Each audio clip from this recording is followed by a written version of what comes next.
Queridos estudiantes de matemática, en esta ocasión estudiaremos una nueva lección de la unidad número 7 de primer año de bachillerato, en la cual hemos estado aprendiendo acerca del uso de los vectores desde el punto de vista matemático y de los números complejos.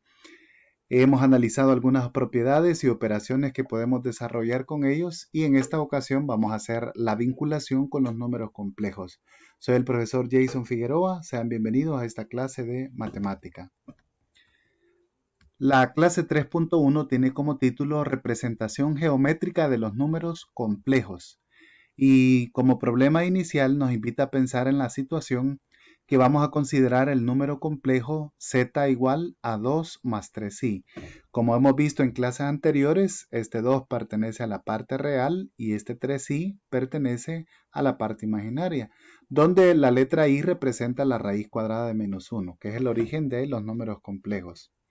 Entonces vamos a representar en el plano cartesiano el vector z que tiene como coordenada 2,3 y vamos a utilizar como base los vectores ortonormales, el 1 que es 1,0 en el plano cartesiano y el e sub 2 que es 0,1.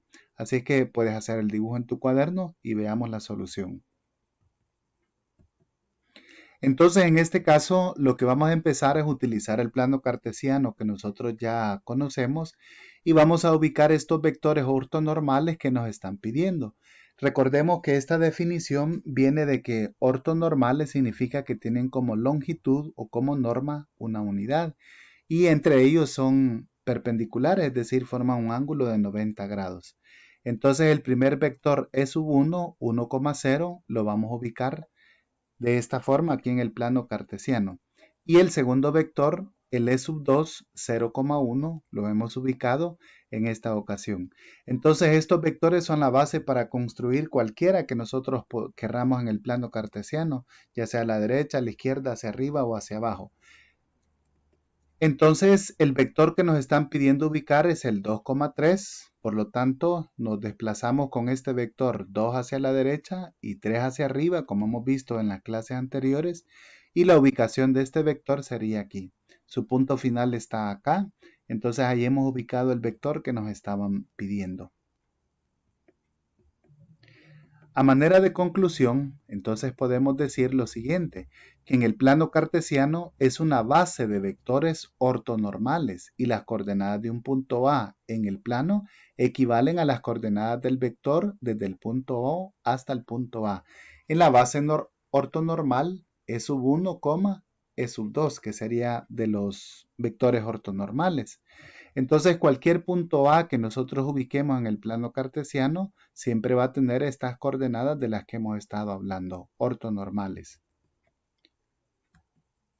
Un número complejo, por lo tanto, de la forma z igual a más bi, donde a es la parte real y bi es la parte imaginaria, se puede representar en un plano en donde la primer coordenada, es decir, esta a, va a representarse en el eje X, sería su parte real A del número Z.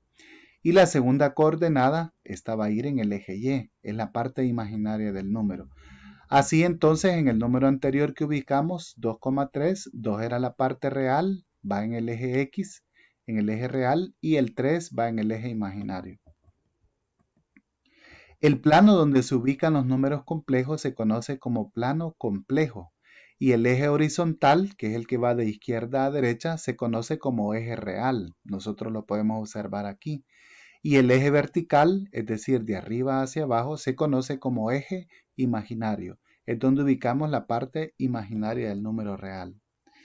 Entonces se define el módulo del número complejo z igual a más bi como la norma del vector a, b y se denota por entre barras z, es decir, este módulo o lo que sería la norma o la longitud del vector que hemos estado estudiando es la raíz cuadrada de la suma de los cuadrados de las componentes a y b, parecido al teorema de Pitágoras que hemos aplicado en ocasiones anteriores.